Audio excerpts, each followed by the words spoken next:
सम्मानित साथियों, अभी आप सभी को पता है कि बच्चों के एग्ज़ाम चले हुए हैं और उसके जस्ट बाद एडमिशन होने हैं, दाखिले होने हैं। और सरकार ने एक योजना चलाई हुई है, चिराग योजना।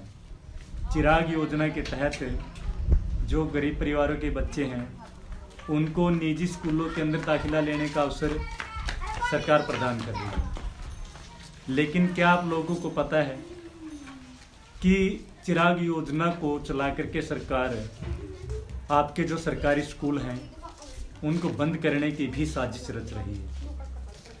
सम्मानित साथियों, कोड ऑफ कंडक्ट लगा हुआ है।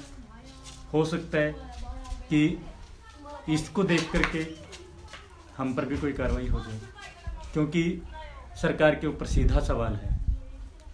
जब सरकार चिराग योजना के तहत निजी स्कूलों को पैसे दे सकती है तो उन पैसों को जो हमारे प्रांत के अंदर, जो हमारे देश के अंदर सरकारी स्कूल चल रहे हैं उनको उच्च श्रेणी का बनाने के लिए क्यों नहीं लगा सकती।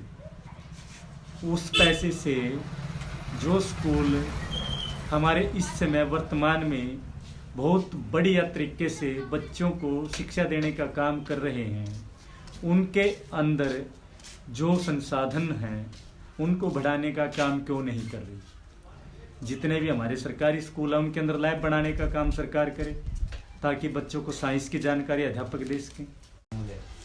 जितने भी हमारे सरकारी स्कूलों के अंदर टीचर है वो सभी के सभी वेल एजुकेटेड हैं। अगर हम बात करें प्राइवेट स्कूलों की, निजी स्कूलों की, बहुत बार देखने को मिलता है कि उनके अंदर +2 करने के बाद, BA करने के बाद वहीं पढ़े हुए बच्चे वहीं पढ़ाने लग जाते हैं, जबकि सरकारी स्कूलों के अंदर ऐसा बिल्कुल भी नहीं है। वहाँ पर जितना भी स्टाफ है वो B.Ed करने के बाद, MA करने के बाद, जितने भी हमारी जो योग्यताएं, जो क्वालिफिकेशन सरकार के द्वारा निर्धारित की जाती हैं उनको पूरा करने के बाद ही टीचर लगते हैं। लेकिन जो +2 करके या ग्रेजुएशन करके पढ़ा रहे हैं, एक तरफ उनकी अगर हम बात करें और दूसरी तरफ जो हमारी मास्टर्स डिग्री करने के बाद, PhD करने के बाद जो टीचर पढ़ा रहे हैं उनका कंपेयर आप कहाँ तक करते हैं। सम्मानित साथियों, ये चिराग योजना, इसके तहत आप लोग जो सरकारी स्कूलों के अंदर बच्चे पढ़ रहे हैं वो गरीबों के ही पढ़ रहे हैं, उनको इस योजना के लालच में आकर के आप निजी स्कूलों की तरफ भेज देंगे। जब आपके सरकारी स्कूलों के अंदर बच्चे नहीं रहेंगे तो आपके सरकारी स्कूल ऑटोमेटिक ही बंद हो जाएंगे। सरकार फिर बोल देगी कि बच्चे कम हैं। दूसरी बात, जब आप अपने बच्चों को सरकारी स्कूलों के अंदर पढ़ाना शुरू कर देंगे, जितने भी गवर्नमेंट एम्प्लॉयज हैं, जितने भी टीचर हैं, वो सभी अपने बच्चों को अगर गवर्नमेंट स्कूलों के अंदर पढ़ाएंगे, जितने भी नेता अभिनेता जो भी हैं वो सारे के सारे बच्चों को सरकारी स्कूलों के अंदर पढ़ाएंगे, तो मैं गारंटी के साथ कह सकता हूँ, दावे के साथ कह सकता हूँ कि जो स्कूलों का सत्र वो अपने आप उठ जाएगा।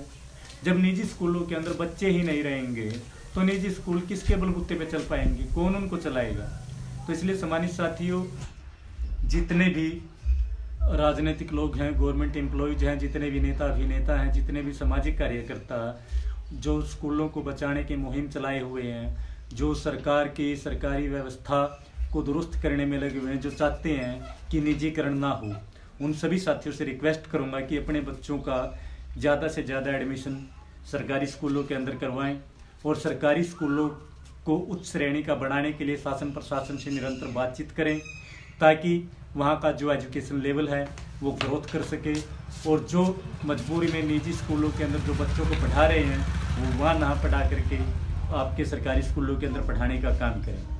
इसलिए सभी साथियों से रिक्वेस्ट है बार बार कि अपने बच्चों को निजी स्कूलों की तरफ ना भेज करके सरकारी स्कूलों के अंदर भेजने का काम करें। और सरकार से रिक्वेस्ट करूँगा कि आप जो सरकारी स्कूल हैं उनको उच्च श्रेणी का बनाने का काम करें।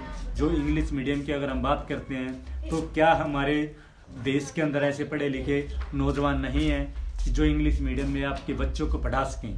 आप सरकारी स्कूलों के अंदर टीचरों की भर्ती करने का काम करें, जहाँ पर जितना स्टाफ की कमी है उनको पूरा करने का काम करें। अगर आप इंग्लिश मीडियम में पढ़ाना चाहते हैं तो इंग्लिश मीडियम के लिए जो स्टाफ है उसको भर्ती करने का काम करें। मात्र गेट चेंज करने से कुछ नहीं होगा। सभी साथियों का बहुत बहुत धन्यवाद। साथियों, अगर आप मेरी बात से सहमत हैं तो वीडियो को शेयर जरूर करें।